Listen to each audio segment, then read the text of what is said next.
ஏதோ ஒரு உள்ளம் அவன் நொறுங்கி, ஆண்டவரே இதுதான் என் லைஃப்ல பெர்மனண்டான்ங்கிற கேள்வியோடு இருக்கிறீர்கள் என்றால் கர்த்தர் இன்றைக்கு இந்த வார்த்தை உங்களுக்கு பேச விரும்புகிறார்.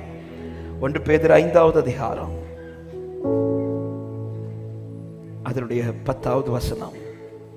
கிறிஸ்து இயேசுவுக்குள் நம்மை தமது நித்திய மகிமைக்கு அழைத்தவராயிருக்கிற சகல கிருபையும் பொருந்தின தேவன் தாமே கொஞ்ச காலம் பாடு அனுபவிக்கிற உங்களை சீர்படுத்தி, ஸ்திரப்படுத்தி, பலப்படுத்தி நிலைநிறுத்துவாராக. சொல்லிவிட்டு அடுத்த வசனம் சொல்லப்படுகிறது, அவருக்கே மகிமையும் வல்லமையும் சதா காலங்களிலும் உண்டாயிருப்பதாக. இந்த மாதம் நமக்கு தந்த வார்த்தை அதல்லவா?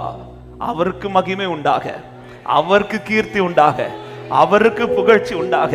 உனக்கு நான் நன்மை செய்வேன் என்று சொன்ன தேவன் இன்றைக்கு உள்ளத்தை பார்த்து கர்த்தர் சொல்லுகிற வார்த்தை, கொஞ்ச காலம் பாடு அனுபவிக்கிற உன்னை கர்த்தர் சீக்கிரத்திலே ஸ்திரப்படுத்தி பலப்படுத்தி நிலை நிறுத்துவார் என்று விசுவாசிக்கிறவங்க சத்தமா ஆமென் சொல்லுங்க பார்க்கலாம். ஆமென். காத்திரு, நீ வெயிட் பண்ண. இது அநேக நாட்கள் அல்ல, இது கொஞ்ச காலம். இந்த பாடுகள், இந்த நிந்தைகள், இந்த அவமானங்கள், இந்த தலைகுனிவு, இந்த தோல்விகள், நிற்க முடியாத இந்த சூழல்கள், இது கொஞ்ச காலம். ஆமை, இதை தாண்டி உனக்கு ஒரு பெர்மனன்ட் ஒரு லைஃப் வச்சிருக்கிறேன். அப்பொழுது நீ ஸ்திரப்படுவ, நீ பலப்படுவ. கர்த்தர் உன்னை நிலை நிறுத்தி உன்னை நிலை கர்த்தர் மகிமைப்படுவார்.